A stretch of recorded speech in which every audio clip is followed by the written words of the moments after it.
Bonjour les potes, déjà je tiens à remercier l'équipe Tyrannosaure qui m'accueille sur sa chaîne et qui m'accueille dans leur collectif. Je suis ravi d'en faire partie, ça fait partie d'un des nouveaux projets de ma chaîne carrière de vidéaste. J'espère que le contenu que je vais apporter sur cette chaîne vous plaira, j'espère que ça vous fera j'espère que ça vous fera découvrir des comics, puisque bien sûr j'ai été recruté pour ma connaissance des comics. Alors je suis pas une encyclopédie vivante, hein, j'ai tout un taf, j'ai tout un bébé à m'occuper, derrière ça se voit derrière. Mais j'espère vous donner du contenu assez régulier afin justement de vous faire kiffer un petit peu ces comics. Et pour cette première vidéo, donc je vais vous faire un petit versus, un comics versus film, ou série bien entendu avec trois personnages ou séries voilà, histoire de bien démarrer, histoire de bien ancrer. Je compte sur vous dans les commentaires afin de donner par exemple des idées de personnages à faire en comparaison ou autre. Et n'hésitez pas à poser des questions, j'y répondrai. Donc, pour ceux qui ne me connaissent pas, je m'appelle Lucky. Enfin, c'est pas mon vrai nom, hein, mais c'est comme ça que vous pouvez m'appeler sur YouTube. Et ma chaîne principale, c'est les comics de Lucky, où je parle de comics. Et c'est pareil sur la chaîne de Tira, je vais parler de comics. Donc, on se retrouve tout de suite pour la comics versus film. Bonjour les potes, c'est moi votre animateur de ce comics versus film numéro 1. Ce versus battle qui verra du sang, de la mort. Qui va gagner entre l'œuvre originale des comics avec des bulles, de la lecture qui demande un minimum d'utilisation du cerveau, ou les adaptations avec effets spéciaux, explosions qui nous en mettent plein les mirettes et qui rapportent de la thune à Hollywood et aux grands millionnaires. Encore plus c'est qui vont fou dépenser des thunes. Netflix, le cinéma, ça coûte de l'argent, mais vous aimez ça et vous y retournez. Alors aujourd'hui, le comics versus film va opposer deux super-héros et une série. Vous le découvrirez bien sûr au cours de la vidéo. En attendant, les gars, j'ai quelques règles à vous donner. Déjà, vous parlez pas en même temps, parce que sinon on va pas se comprendre. Et j'avoue, pour le montage, le monteur, il va se faire chier pour vous monter. Mais on s'écoute un petit peu quand même. Si on coupe la parole, je mettrai un petit carton jaune. Mais surtout, ça va envoyer du sang. Donnez vos meilleurs arguments. Et surtout, que le meilleur gagne. Alors, est-ce que vous êtes d'accord avec ça? Pardon. Ouais, j'accepte ton défi, mon ami. Et puis, de toute façon, c'est une chose facile. Les comics, c'est has-been. Lire, c'est devenu has-been. Maintenant, il y a que le film par lequel ça se passe. C'est une easy win pour moi, ma gueule. Ok, j'accepte ton défi, mon ami. Et puis surtout, l'autre là, qu'est-ce qu'il a ramené son claquet avec ses lunettes 3D là? Il regarde des films en 3D, ça fonctionne plus depuis Avatar. Laisse tomber, je vais lui montrer en quoi les œuvres de comics sont supérieures à l'adaptation film. Franchement, il connaît rien, tout ça. L'original est souvent mieux que le nouveau.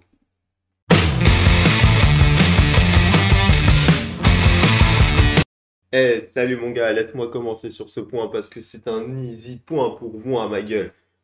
Iron Man, c'est juste le meilleur perso un film qui est jamais sorti. Premièrement, Robert Downey Jr., mon gars. Y a pas mieux que Robert Downey Jr., ma gueule. C'est pas possible de faire mieux que lui. Le mec, il a juste le background parfait pour jouer Iron Man. Un ancien toxico qui se repentit et qui devient une des stars les mieux payées d'Hollywood. Y a pas mieux qu'Iron Man qui devient un putain de bâtard et qui devient le super-héros que tout le monde a aimé. Et surtout, Robert Downey Jr. n'a pas que joué Iron Man, il a tout simplement relancé Marvel. Marvel qui était en faillite à l'époque et qui s'est dit, allez, coup de poker, on va lancer Iron Man, on va voir ce que ça donne. Et dire qu'ils ont failli prendre Tom Cruise. Avec Tom Cruise, il n'y aurait pas eu tous ces films. Regarde-moi ça, mon gars. Tu crois vraiment que tous ces films auraient eu lieu sans Robert Downey fucking Junior? Lui, c'est Iron Man. Y a pas à dire. Les films, c'est largement mieux que les comics. Eh mon gars, si t'as autre chose à dire, j'ai pas fini. C'est loin d'être un putain de bâtard, comme on a voulu le décrire sur le premier épisode où il vendait des armes. Non, c'est devenu un putain de champion qui aide les autres. Le Spider-Man qui est complètement perdu dans New York, là, à jouer les petits lycéens à la noix. avec son costume à la con. Allez, mon gars, moi je suis un putain de playboy millionnaire, philanthrope. N'oublie pas, le philanthrope, ça fait toute la différence. Et ouais, moi je lui file un costume à ce gosse. Et qu'est-ce qu'il fait ce gosse? Il fait que des conneries. Et ouais. Ouais, franchement, sans moi, le Spider-Man 1, il est foiré. Sans moi, le Spider-Man 2, il est foiré. La preuve, j'y suis pas. Le seul Spider-Man qui fonctionne, c'est dans le 3. Et encore, il renie tout ce que j'ai pu lui faire à lui. Et encore, il a encore besoin de moi pour s'en sortir, ce Spider-Man. Je suis le patron du MCU. Je suis le meilleur perso ever qui est jamais sorti. Et Robert Downey Jr., ah, c'est une pépite ce gars. Jamais tu trouveras un meilleur acteur que lui pour ce rôle. Et surtout, sans lui, le MCU, c'est plus la même chose. Et surtout, si ça t'a pas convaincu que Iron Man en film est meilleur que toi dans tes comics à la noix, là, dans tes petits trucs avec des bulles qui parlent, je te rappelle juste une des meilleures scènes de tous les temps du MCU. C'est lui qui l'a fait. Et moi je suis Iron Man. Ouais, l'autre, c'est même pas un gant de l'affinité, c'est un gant normal. Oui bon bah ça va en même temps, j'avais pas un gros budget alors j'ai fait ce que je pouvais avec ce que j'avais. Par l'un des plus grands bâtards des super-héros au niveau des comics Iron Man, Tony Stark. Moi, j'accepte le défi parce que les copains, il n'y a pas mieux. Il n'y a clairement pas mieux pour commencer. Et clairement, je vais lui montrer en quoi l'original est beaucoup mieux que la réadaptation. C'est pas possible. Déjà, Iron Man, là, c'est une petite pacotille à côté. Il se contente d'une femme. Nous, dans les comics, on a un putain de serial baiser, les gars. Il n'y a rien qu'à voir son tableau de chasse. Maria Hill, Emma Frost, Wasp. Ouais, les gars, il a baisé la femme d'Ant-Man. Ouais. Mais c'est pas tout. Il a piqué la meuf aussi à Spider-Man. Mary Jane Watson, mon gars, il l'a baisé. Ouais. Et à côté de ça, le MCU se contente de Pepper Potts. Ouais. C'est une pacotille à côté, franchement. Non mais attendez, j'ai fini le script, et si j'ai bien compris, j'ai le droit de baiser personne pendant le film? J'ai qu'une seule nana, et une rousse en plus? Non mais attendez, les roux ils ont pas d'âme? Non mais, je vais vraiment pouvoir baiser personne d'autre? Je peux même pas baiser mon assistante? Ah oui d'accord. Bon bah très bien. Si c'est la politique Disney, pas de cul, monogamie, tout ça. Donc si je comprends bien, moi j'ai le droit de niquer personne, par contre Mickey, lui il m'a bien enculé. Ah. Et puis si on oublie un peu tout ce côté serial baiser et tout, moi j'ai rien d'autre à dire que c'est juste un des mecs les plus badass et les plus charismatiques de l'univers Marvel. Bah ouais, parce que malgré tout, il a quand même fait les deux Civil War. Alors, on commence par la numéro 2, face à Captain Marvel. Où là, pour une fois, en vrai, il joue les gentils. C'est lui qui décide de protéger la Terre, pendant que Captain Marvel voulait pas. Bon, mais ça reste une guerre civile entre les héros. Et c'est lui qui en est à l'origine. Eh, surtout, ça lui avait pas servi de leçon. Hein. Parce que dans Civil War, la première du nom, lui contre Captain, celle que vous avez vue là dans les films du MCU, là, les films totalement moisis où ils se battent dans un aéroport. Non mais franchement, c'est quoi ce bordel? Iron Man a 3 fois plus de classe dans ce run-là qui est juste mythique en fait, tout simplement. Et puis franchement, le Spider-Man que tu décris là dans ton MCU, tu crois vraiment qu'il a besoin de l'aide de Tony Stark pour s'en sortir? Ouais, dans les Civil War, Tony Stark il aide Peter Parker à dévoiler son identité afin de prendre un peu d'envol en tant que super-héros. Et qu'est-ce qu'il fait Peter? Il lui crache dessus, il lui crache à la gueule, il va se battre avec Captain America. Bah tu sais quoi? Pour se venger, Tony Stark, il envoie les pires vilains pour le ratatiner. Heureusement, il a été sauvé par le Punisher. Hein. Pour finir avec tes comics là, histoire de bien t'assassiner comme il faut. Vous savez là, la nouvelle bande-annonce de Doctor Strange, là, avec le petit personnage là, où tout le monde le voit un peu en bleu là, qui vole. Il y a eu des Je suis la torche humaine, tout ça. Non. Il y en a qui disent même que c'est supérieur à Iron Man, pardon. Eh ben, tu sais d'où il vient supérieur à Iron Man? Suite à cet event là, Axis. Iron Man, là, que tu considères comme un super-héros, il est devenu un super vilain. Un super vilain tellement badass qu'il se crée une armure tellement classe. Pour moi, l'une des plus belles armures qu'il ait jamais construites. Et ça, jamais vous l'aurez en adaptation du MCU parce que c'est pas supérieur à Iron Man qu'il y a dans la bande-annonce de Doctor Strange 2. Allez, mon ami, je te laisse finir parce que clairement, il n'y a pas mieux que les comics pour apprendre à connaître un perso. Ok, les potes, le verdict vient de tomber. Ça a été serré. Les comics avec Iron Man, c'est de la folie, hein? Ouais, ça a l'air intéressant. Moi, personnellement, ça m'a donné envie de lire tout ce que vous êtes en train de dire. Mais par contre, je suis désolé, mais Robert Downey Jr. l'emporte. Les films remportent la première manche.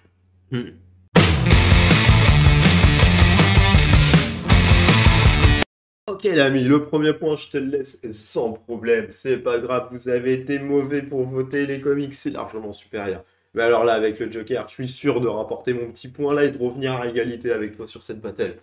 Le Joker dans les comics, c'est juste le pire ennemi du Batman. Y a pas à dire. Le Joker, il va à chaque fois, dans chaque run qui va lui être consacré, et même dans les bouquins dans lesquels il est pas le perso principal, il arrive quand même à montrer le bout de son nez. Je te parle ne serait-ce que de Harleen, qui est un chef-d'œuvre en termes de comics.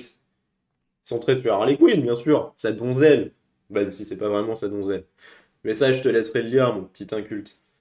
Mais en attendant, dans Harleen, qui est centré sur Harley Quinn, il arrive quand même à lui voler la vedette. Et franchement, sans le Joker, il n'y aurait pas eu d'Harley Quinn. Et puis, tous les autres runs dans lesquels ils sont, c'est des runs qui sont mythiques. Je te passe ne serait-ce que le Killing Joke. Pardon, au cas où tu saches pas lire, Killing Joke, la blague qui tue. Tu veux savoir c'est quoi la blague qui tue? Parce que tu l'as jamais eu dans tes films là.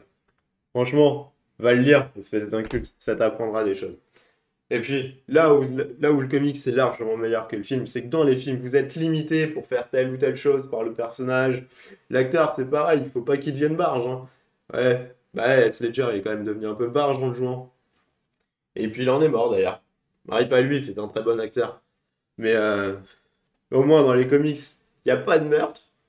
Le dessinateur se suicide pas par avoir créé un mec ultra tordu de la mort qui tue parce que on s'en fout, c'est qu'un bouquin.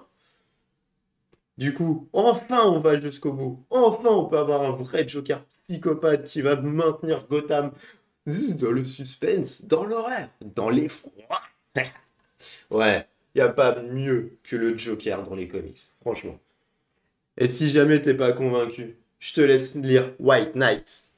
Parce que clairement, ce run-là, c'est un run où le Joker est pas méchant. Et justement, c'est un gentil. Et même quand il est gentil, il pousse le Batman dans ses dernières tranchants. Donc qu'est-ce que tu veux? Le Joker, dans les comics, le pire ennemi du Batman. Tu peux pas avoir pire vilain dans tout l'univers du comics. Ok. Ok, t'as perdu ton premier point et tu tentes de te rattraper comme tu peux. Ouais, mais tu sais quoi? Tu vas encore perdre parce que le Joker, comme tu dis là, Heath Ledger, il en est mort, mais parce qu'il a donné une performance mais mémorable. Oui, en effet, il est mort. Rip à toi, S. Mais juste, tout le monde connaît Heath Ledger dans Batman. Toi, ton bouquin là, ton Killing Joke là. Oui, d'accord, on l'a pas lu en film. Mais ton bouquin, il fait 3 millimètres d'épaisseur. Comment tu vas adapter ça en film? On va faire un film qui va durer 30 minutes. Allez, vas-y, si c'est pour avoir du remplissage qui sert à rien, retourne à tes comics. Moi, je te parle de vrais chefs-d'œuvre. Et je te parle. On va juste démarrer par le premier, Jack Nicholson. Bah ouais, Jack Nicholson. Ouais, bon, d'accord, c'est un Lego. J'ai pas d'autre chose pour te montrer, mais la preuve, il a tellement été mythique qu'ils en ont fait des Lego. Ouais, là où tu sais où t'as réussi dans ton adaptation de film, c'est quand Lego adapte une figurine à ton effigie du film. Toujours pas convaincu? Ok. Et si je te passais au deuxième film? Justement, tu me parles d'Heath Ledger. Mais Heath Ledger a fait justement un des meilleurs films de Christopher Nolan sous Batman, le Dark Knight. Sans le Dark Knight, t'as pas toute cette effervescence autour du super-héros. Je t'ai parlé du MCU avec Marvel, mais The Dark Knight, c'est ce qui entraîne justement tout ça, toute la hype qu'il y a quand il y a un film Batman qui sort. Dès que tu sais qu'il y a le Joker, ça fait monter les entrées, mon gars. Il n'y a pas mieux que le Joker, justement, pour faire les pépettes. Ouais. Toujours pas convaincu? Ok. Je te parle de l'acteur oscarisé qui a joué dans ce chef-d'œuvre. Joker, Joaquin Phoenix. Allez, c'est bon, je crois, j'ai rien à dire. Ce film-là, il a mis tout le monde d'accord. tu me parles de trucs où c'est gnangnan, nanani, nananer. Le Joker, va me dire que c'est gnangnan. Les enfants, ils en ont fait des cauchemars à la sortie de leur film. Joaquin Phoenix, il est devenu barge aussi après. Bon, lui, il est pas mort. T'as pas intérêt à crever, Joaquin. Mais, non, mais franchement, comment tu veux faire ça? Y a pas un acteur qui a foiré sa prestation du Joker. Et ça, c'est pourquoi? Parce qu'ils mettent toujours des putains de stars dans les Jokers. Et ça, tu peux pas l'avoir. Toi, dans tes petits trucs, là, il y a des forces, si tu me parles de runs les plus mythiques. Mais tu me sors des runs où il a pas été, à son effigie, le Joker. Moi, je te sors un seul film où le Joker, il a pas été respecté. Jared Leto. Et encore, même là-dedans, il a été justement le psychopathe que le réalisateur voulait. Et c'est pas de sa faute s'il a été mauvais, parce que Jared Leto est bon. Alors, convaincu que les films c'est supérieur? Là, les gars, vous me donnez du fil à retordre. Le Joker, un film en adaptation. Je suis pas d'accord avec toi, mec, du film.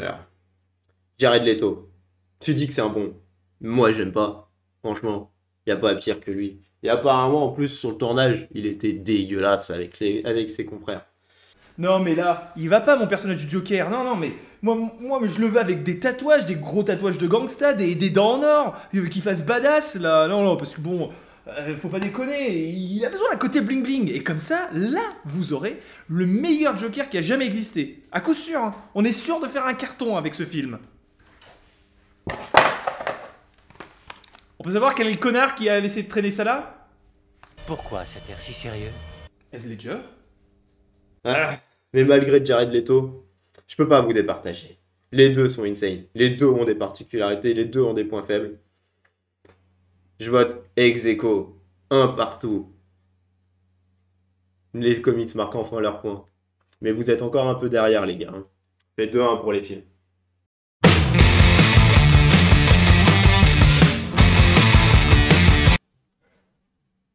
Ok. J'avoue, on a tous les deux gagné. Le point ex aequo, là, j'ai rien à dire. Ok, chapeau, mon ami. Mais là, Lock and Key, t'es fini. Y a pas mieux pour adapter ce genre de série, justement. Netflix, une des plus grandes plateformes de VOD, vient de commander la 3e saison.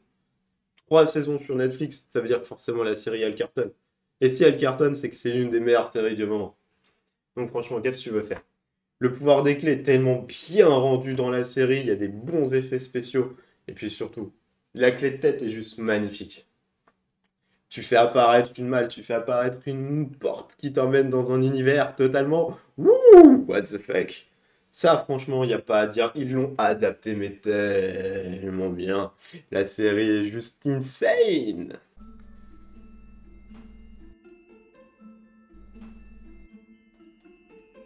Et ben tu vois, ça, c'était un souvenir de quand j'étais tout enfant et qu'avec mes frères, on jouait au Lego ensemble. Oh regarde, ça c'est la pipe que mon grand-père fumait tout le temps. Il est mort quand j'avais 15 ans, ça me fait un sacré souvenir ça aussi. Oh regarde, ça c'était le petit doudou que j'avais quand j'étais enfant. Mais vraiment, quand j'étais tout bébé. Je me rappelais même pas. Et ça, qu'est-ce que c'est? J'ai aquaponé. Hein, donc Pardon. Qu'est-ce que tu dis comme connerie encore, toi? Hein? Comment ça, la Genki, c'est la série du moment, c'est la meilleure série qui fonctionne à l'heure actuelle et 3 saisons? Ouais, 3 saisons, mais c'est 2 saisons de merde et la 3e, ça va pas être mieux. Non mais franchement, mais de qu'est-ce que tu me racontes? Vous en avez la Netflix a dénaturé une des meilleures séries comics de l'existence. Non mais Joel, il se retourne dans sa tombe hein, quand il regarde la série. Hein. Non d'ailleurs, il se retourne pas dans sa tombe, il est pas mort. Mais je comprends même pas comment il a fait pour accepter ce genre d'adaptation. Ok, d'accord, ça fait vendre des comics. C'est le seul point positif de ta série. C'est que la série a fait découvrir le comics. Et encore, parce que tes jeunes ados, là, tes prépubères, là, qui ont 13-14 ans, qui sont en mode « Oh, trop bien, Netflix, Lock and Key !» Non, mais ils vont lire un comics, ils vont se chier dessus. Rien qu'à côté de tout... Tu me parles... Ah, j'ai même pas les mots pour te dire à quel point ta série c'est de la merde par rapport aux comics. Joel et Gabriel Rodriguez, ils nous ont sorti une saga en 6 volumes, édité chez iComics, les potes. N'hésitez pas. Et en plus, il y a une intégrale qui a même pas 70 € qui est là. Franchement, ça vaut le coup pour ce comics-là. Vous serez pas déçus. Il y a de l'effroi, il y a de l'horreur, il y a du suspense. Il a dit sus, je te jure, il a dit sus ce gros bâtard. Il a dit sus. Ah, il est dégueulasse. Ah. Mais ferme ta gueule. Et surtout, on est sur un sujet beaucoup plus adulte. Bah ouais, c'est pas juste le « Ah, mais du coup, je t'aime, toi tu m'aimes, non, toi tu m'aimes pas. » Du coup, André... Non mais on en a rien à foutre de votre histoire d'amour. Nous, ce qu'on veut, c'est un pouvoir magique avec les clés. Les clés qui nous emmènent dans des portes, dans des univers différents. La clé de téléportation, par exemple. Elle fait pas juste aller... Ah bah tiens, je veux juste aller au chiottes. Vite, je reviens. Non, la clé de téléportation, elle t'emmène à l'autre bout du monde. Elle t'emmène là où t'as vraiment envie. Et puis, franchement, il y a des meurtres au moins. Des vrais meurtres. Là, dans ta série, c'est du pitoyable. Sans parler même de l'acting de tes acteurs. Enfin, franchement, ils ont un charisme d'huître. Même une huître est plus efficace que tes acteurs. Nous tenons à vous signaler que nous respectons toutes les huîtres. Notre vidéaste n'a pas cherché à porter atteinte ou à choquer la communauté des huîtres. Nous sommes donc pour le respect, l'amour et l'intégration de toutes les huîtres dans notre monde. Merci. Je suis dépité. Tu sais pourquoi? Parce que ce type-in, tu me l'as dit tout à l'heure pour le Joker, Killing Joke, c'est trop petit, c'est une adaptation avec du remplissage. Bah ça, c'est un tie-in. Tu vois, rien que ça, totalement indispensable pour connaître la série. Bah c'est largement meilleur. Tu vois. Et pourtant, les séries sont bonnes dedans. Il y a 3 mini-séries, et ça tue. Bon, alors elles sont pas toutes au même niveau, mais rien que ce bouquin est meilleur que ta série. Les ados devraient plutôt lire ça, plutôt que de se taper un truc décérébré de Netflix. Ah, et puis j'ai failli oublier, là, histoire de te finir, de bien t'achever, de te massacrer la tête, espèce de petit noob débutant, là, retourne mater tes séries à la con. Quand vous avez les super vilains qui vous pourchassent, vous avez un ascenseur et un escalier. Pourquoi vous attendez l'ascenseur? Non mais, ok, vous avez une clé qui ouvre l'ascenseur, mais vous prenez les escaliers, les gars, vous avez des jambes, vous faites un cardio. Je sais pas, ou alors c'est parce que vous avez un cardio d'escargot. Mais qu'est-ce que tu fous? On est poursuivis, je te rappelle. Ouais, c'est pour ça que j'attends l'ascenseur. Mais il y a des escaliers juste là. C'est débile. Oh ouais, mais non, pas les escaliers, non. Alors déjà, j'ai la flemme. Puis en plus, j'ai trop bouffé à midi, non. Et puis, oh non, j'ai pas envie de faire les escaliers. Je préfère prendre l'ascenseur, désolé. Non mais franchement, le QI de vos personnages, il est juste... D'accord, vous avez un des frères Ashmore. Ok, d'accord. À part ça, vous avez qui en star dans votre série? Non, franchement. Je sais même pas. Là, si j'ai pas le point, je démissionne. Parce que clairement, les Lock and Key en comics, c'est une des meilleures séries. C'est un must-have, je vous l'ai dit, les potes. Achetez-le.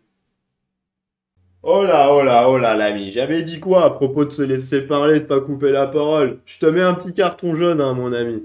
Fais gaffe, monsieur le comics, fais gaffe. La prochaine fois, ça risque d'être une défaite par ça. Mais par contre, j'ai rien à dire, c'est un chaos technique.